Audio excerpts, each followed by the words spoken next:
Under idiot leadership, survival isn't about obedience. It's about observation. You learn to see the game for what it is, a theater of incompetence where noise replaces intelligence and loyalty is rewarded over logic. Most people who work under such leaders make one fatal mistake. They try to resist too openly. They argue, expose, or attempt to fix things. But Machiavelli would tell you that survival, real survival, isn't about correcting stupidity. It's about weaponizing it, turning the chaos above you into cover for your quiet rise.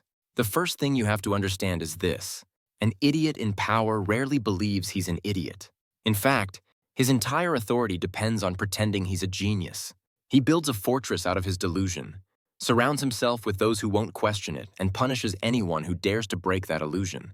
If you challenge him directly, you don't just threaten his ideas, you threaten his self-worth. And that's when stupidity becomes dangerous. Because a foolish leader may not have logic, but he does have power. And power without logic can destroy you faster than truth can save you. So you don't fight him head-on. You let him think he's in control. You let him make his grand speeches, issue his senseless orders, and bathe in his illusion of mastery. You nod, you agree, you play along just enough to stay invisible. Because Machiavelli's true art was never in rebellion, it was in manipulation through perception. To survive under incompetence, you must become a mirror that reflects what they want to see, while quietly building what you want behind that reflection. When your leader believes he's smarter than you, he'll underestimate you. That's your advantage. That's your air to breathe. You must feed his ego just enough to keep him looking upward while you move silently beneath his shadow. It may sound deceitful, but it's not. It's strategy. Because when intellect becomes a threat, humility becomes your armor. You don't announce your intelligence. You let others stumble over their own arrogance until you quietly become indispensable. Now, understand something subtle. Idiot leaders crave validation more than victory. Their real addiction isn't success, it's the illusion of control. If you know how to feed that illusion without compromising your values, you can steer their decisions without ever holding the wheel. Suggest, don't instruct. Ask questions that make them feel clever for answering. Let them think the good idea was theirs. Machiavelli called this the art of indirect influence, the ability to lead through the vanity of those above you.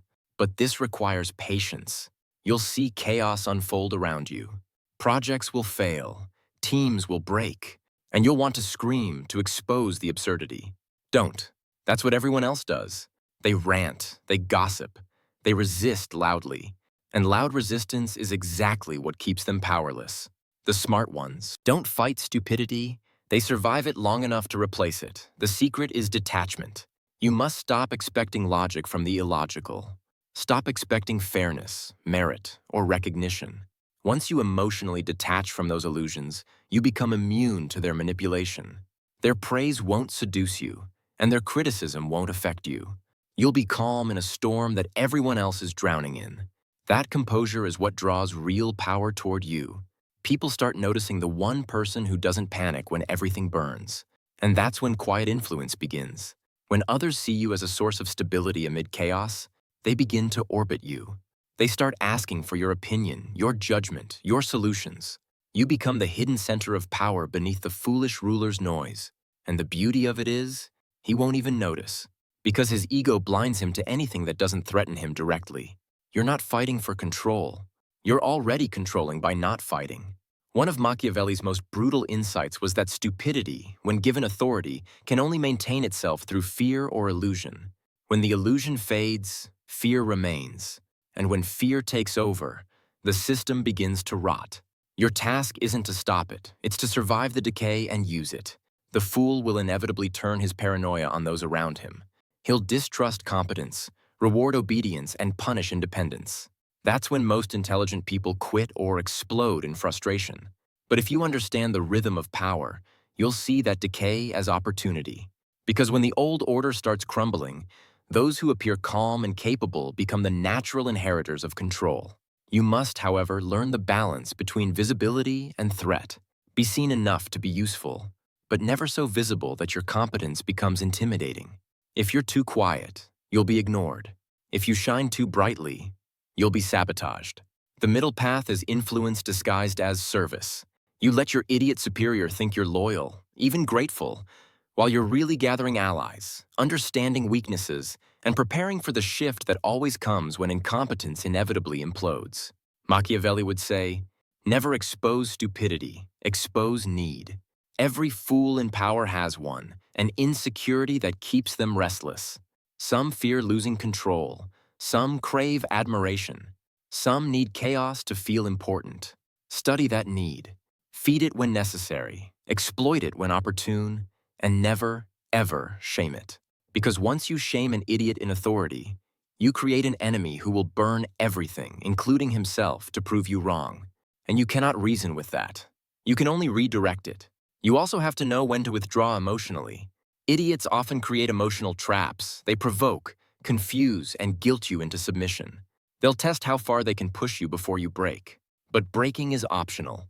You can choose the Machiavellian silence, the kind that neither submits nor protests, but simply watches. Every pause, every calm refusal to react tightens your psychological grip. Because while they need chaos to feel powerful, you need only composure to outlast them. Most people think intelligence wins through argument. It doesn't. It wins through timing, knowing when to act, when to speak, when to let stupidity expose itself. A fool always digs his own pit. Your task is simply not to fall into it. Wait, observe, keep receipts. And when the moment comes, when their errors start threatening the structure itself, you'll already have the knowledge, the support, and the quiet credibility to step in naturally, without needing to ask for permission. This is how smart people win under idiocy. Not by fighting it, but by letting it destroy itself while standing firm in quiet competence. The world doesn't always reward truth immediately, but it always comes looking for stability when everything collapses. And if you've been patient, invisible, and prepared, that stability will have your name written all over it. Because remember this, an idiot leader may hold the title, but real authority belongs to whoever others trust when the system starts breaking down. Your calmness becomes their compass. Your logic becomes their lifeboat. And by the time the fool realizes what's happened, you've already built influence that can't be revoked, because it wasn't granted. It was earned, slowly, in the shadows of chaos. The rule is simple. Never teach a fool that he's a fool. Let him dance in his delusion while you build quietly beneath his noise. That's how Machiavelli would survive, and how smart people quietly win. The longer you stay under idiot leadership, the more you begin to understand that survival isn't just a matter of strategy, it's a psychological endurance test. Every day you have to resist the urge to expose the absurdity, to correct the nonsense, to prove you're right. But Machiavelli would remind you that being right is irrelevant when power itself is blind. The goal is not to fix stupidity, it's to outlast it, to outmaneuver it without becoming corrupted by it. There's a quiet art to appearing harmless while being dangerous. Idiot leaders thrive on the illusion of superiority. They need to feel smarter than everyone around them because their entire sense of control depends on it. If you threaten that illusion, even unintentionally, they'll turn against you like a cornered animal. But if you appear compliant, if you look like another cog in their self-delusion, they'll trust you. And that trust is a weapon disguised as insignificance. It gives you access. It gives you information. It gives you freedom to move when others are watched. Your greatest weapon under stupidity is self-control. It's the power to delay satisfaction, to act when everyone else reacts. Every time your leader says something idiotic, the room will tense. People will roll their eyes, exchange glances, mutter under their breath. Don't join them. Keep your face unreadable. Keep your energy neutral. Because while others are revealing their frustration, you're revealing nothing. And in a world run by fools, the one who reveals nothing becomes unpredictable and therefore untouchable. Idiots in power operate through emotional chaos. They use confusion as a shield, because if no one can understand their logic, no one can truly challenge it. That's why you must never try to reason with them. Logic cannot penetrate delusion. Instead, you learn to speak their language, the language of ego and simplicity. You translate complex truths into ideas that fit their narrative. You make intelligence sound like agreement. You hide sharp insight behind soft words. Machiavelli called this the mask of conformity, not deception for cruelty's sake, but survival through disguise. There's a story about a young advisor who worked for a foolish noble. The noble made impulsive decisions, offended allies, and ignored every piece of advice given to him. The advisor realized that if he kept speaking sense, he'd be ignored, or worse, punished for undermining authority. So instead, he began framing his ideas as compliments. "My lord, your boldness inspires me. Perhaps we can amplify that courage by sending a message of strength through diplomacy first." The noble believed it was his own brilliance guiding the strategy. The campaign succeeded, and the advisor quietly rose in influence.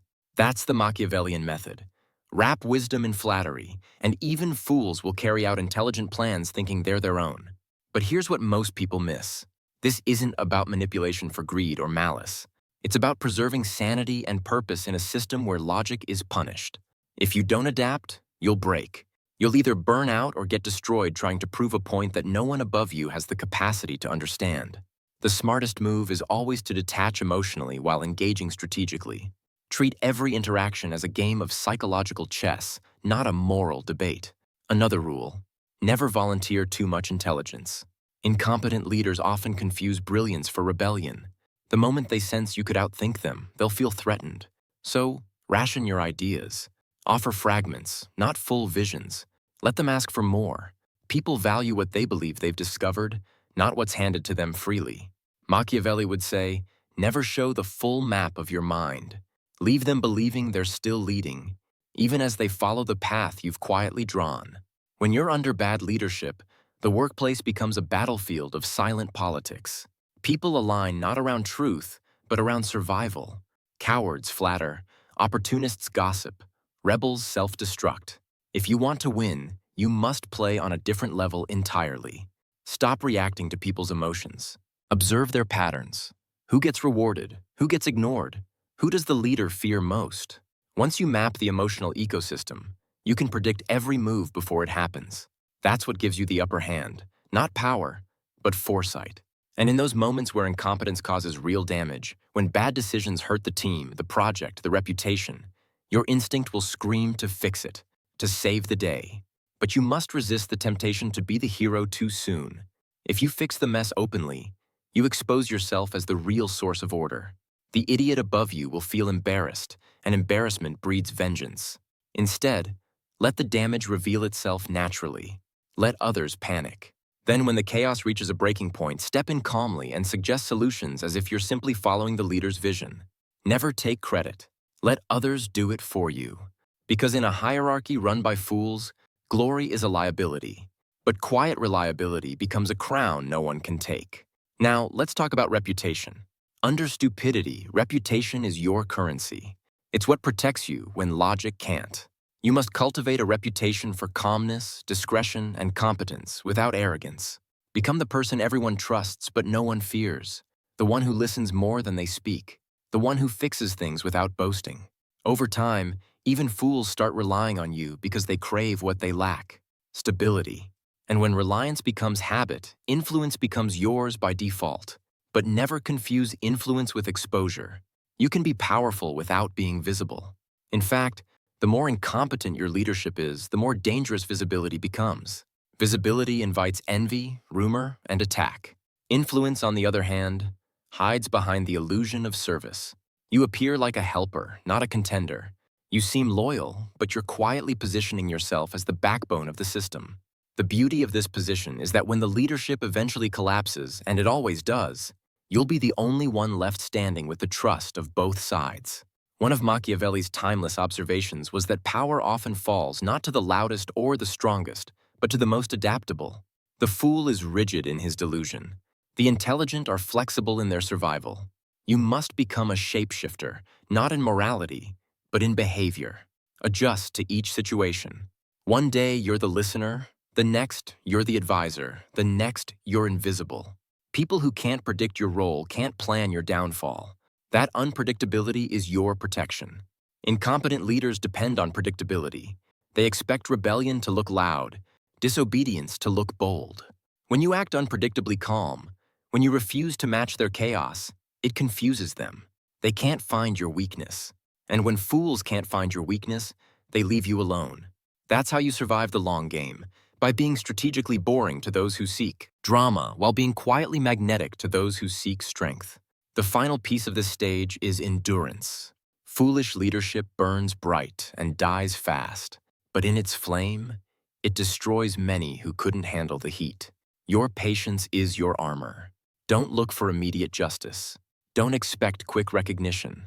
In a world led by the blind, truth takes time to rise.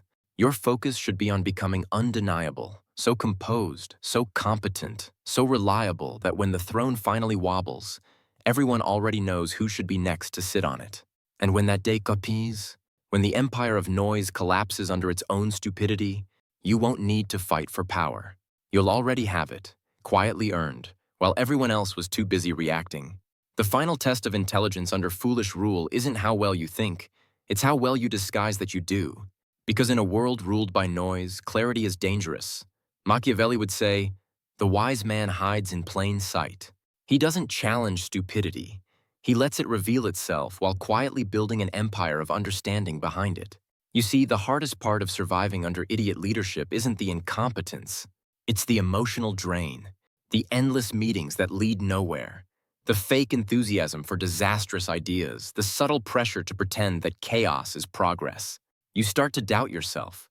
You begin to wonder if maybe you're the one who's out of touch. That's exactly how bad systems sustain themselves, by exhausting the competent until they give up. But if you can learn to see the dysfunction as a form of camouflage, you stop taking it personally. You start using it as cover. While the fool demands attention, you build quietly.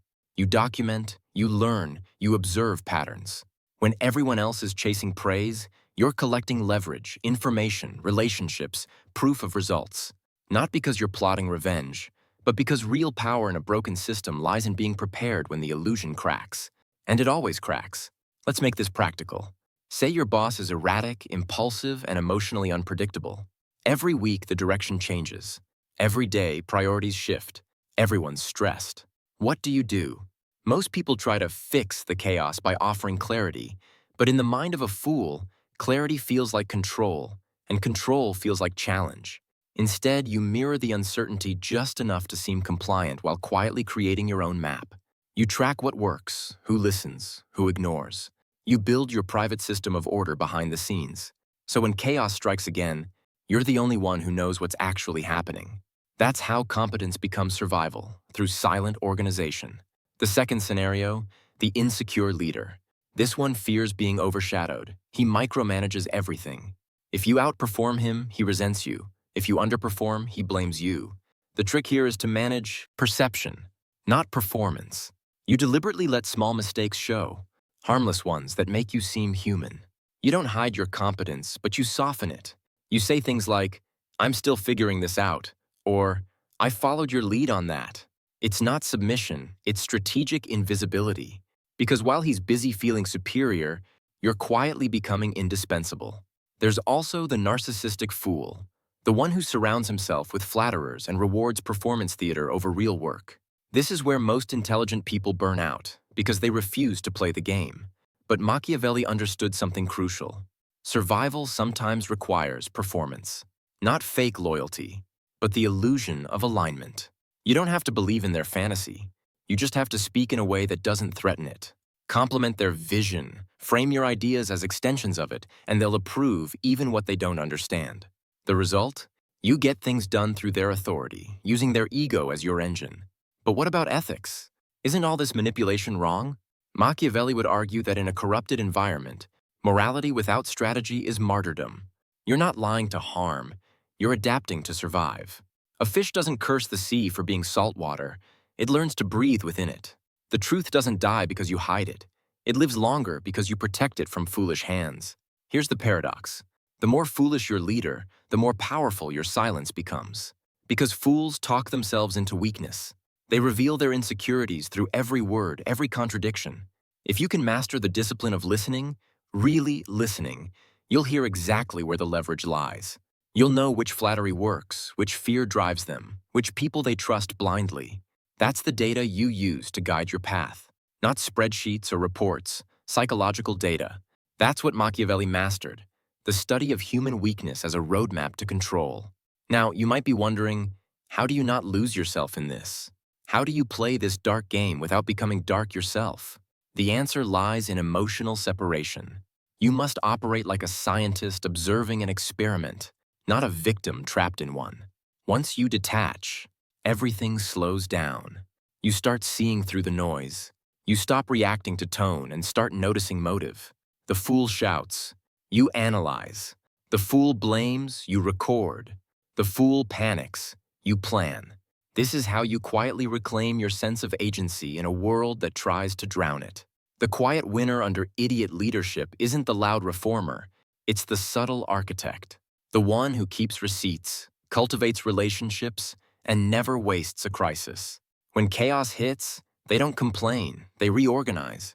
They're the ones who step in when everyone else collapses, not because they crave power, but because they've been quietly preparing for that moment all along. Another Machiavellian rule: never correct a fool in front of others. Public humiliation turns even minor idiots into lifelong enemies. If you must correct them, do it privately and make it sound like admiration. I loved how you handled that situation, but maybe if we add this detail, your point will land even stronger. You're not challenging, you're enhancing. The result? They adopt your correction and thank you for it. That's not flattery, it's influence disguised as respect. And when it comes to alliances, choose carefully. Other intelligent people under idiot leadership can become both your allies and your enemies. Some are secretly plotting escape, others are performing submission so well that you'll mistake it for weakness. Don't reveal your mind too soon. Let people show their true loyalty through time and tension. Incompetent leadership has one hidden gift. It exposes everyone's character eventually. Over time, you'll start noticing something strange. The more you master detachment and quiet manipulation, the less the chaos bothers you. You'll find yourself calm in meetings that once enraged you. You'll see through emotional traps like they're made of glass. That's when you know you've transcended survival. You've entered quiet dominance. Because once you no longer need validation from fools, their control over you disappears. And when the inevitable fall comes, and it always comes, it'll happen suddenly. The fool will make one mistake too many, one betrayal too big, one public embarrassment too visible. The same people who once cheered his delusion will abandon him. They'll look for stability, for leadership, for sense. And they'll turn to you, not because you shouted louder, but because you were the only one who stayed sane while the ship was sinking. That's how you win under idiot leadership, not by fighting stupidity, but by outlasting it, by staying calm when everyone else panics, by using silence where others use outrage, by making their noise your camouflage. Machiavelli would call this the victory of endurance, the power of the intelligent to survive where the loud, the angry, and the impulsive destroy themselves. And when the crown finally falls, you won't need to seize it. It'll roll naturally toward the one who never begged for it. That's the law of power the fools never learn. That true control doesn't come from shouting the loudest. It comes from mastering yourself so completely that even chaos serves your plan.